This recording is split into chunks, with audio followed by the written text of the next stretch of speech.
നമസ്കാരം. Bin media ന്യൂസിലേക്ക് സ്വാഗതം. പൊതുവിദ്യാലയങ്ങളുടെ മികവുകൾ പങ്കുവയ്ക്കുന്നതിനായി Kerala infrastructure and technology for education കെറ്റ് സംഘടിപ്പിച്ച രാജ്യത്തെ ഏക വിദ്യാഭ്യാസ റിയാലിറ്റി ഷോയായ കെറ്റ് ഹരിത വിദ്യാലയം 4.0യിൽ ഗ്രാൻഡ് ഫിനാലെയിൽ ജില്ലയ്ക്ക് മികച്ച നേട്ടം. സെക്കൻഡറി വിഭാഗത്തിൽ സംസ്ഥാന തലത്തിൽ ആലപ്പുഴ ജില്ലയിൽ നിന്നുള്ള Cherthala government girls higher secondary school final ലിസ്റ്റിൽ വന്നു. സ്കൂളുകൾക്കുള്ള പ്രത്യേക പുരസ്കാരത്തിന് അർഹരായി.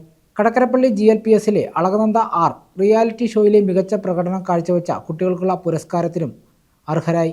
സജീവമായി പ്രവർത്തിക്കുന്ന 20ഓളം ക്ലബ്ബുകളുടെ സഹായത്തോടെ വിവിധ പാഠ്യ അനുബന്ധ പ്രവർത്തനങ്ങൾ നടപ്പിലാക്കുന്ന ആലപ്പുഴ ജില്ലയിലെ government girls higher secondary school ഇവിടെ അധ്യാപകർ മാത്രമല്ല കുട്ടികളും പഠന വിഭവങ്ങൾ തയ്യാറാക്കുന്നു. നൂതന സാങ്കേതിക വിദ്യയിൽ അധിഷ്ഠിതമായ പഠന പ്രവർത്തനങ്ങൾ, കലാകായിക പ്രവർത്തനങ്ങളിലെ മികവ്, PTA, SMC, നാട്ടുകാർ എന്നിവരുടെ പിന്തുണയോടെ സഹകരണത്തോടും പ്രവർത്തിക്കുന്ന ജനകീയ വിദ്യാലയം തുടങ്ങിയ മികവുകളാണ് സ്കൂളുകളെ സമ്മാനത്തിന് അർഹരാക്കിയതെന്ന് കെറ്റ് CEO K. അൻവർ സാദത്ത് അറിയിച്ചു.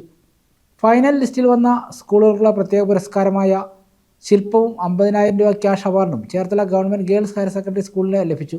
ശനിയാഴ്ച തിരുവനന്തപുരത്ത് വെച്ച് നടന്ന ചടങ്ങിൽ പൊതുവിദ്യാഭ്യാസ വകുപ്പ് മന്ത്രി V. ശിവൻകുട്ടിയാണ് അവാർഡുകൾ വിതരണം ചെയ്തത്. സംസ്ഥാനത്തെ 825 സ്കൂളിൽ നിന്നും തിരഞ്ഞെടുത്ത 86 സ്കൂളുകളാണ് കെറ്റ് ഹരിത വിദ്യാലയം 4.0യിൽ ആദ്യ റൗണ്ടിൽ മത്സരിച്ചത്.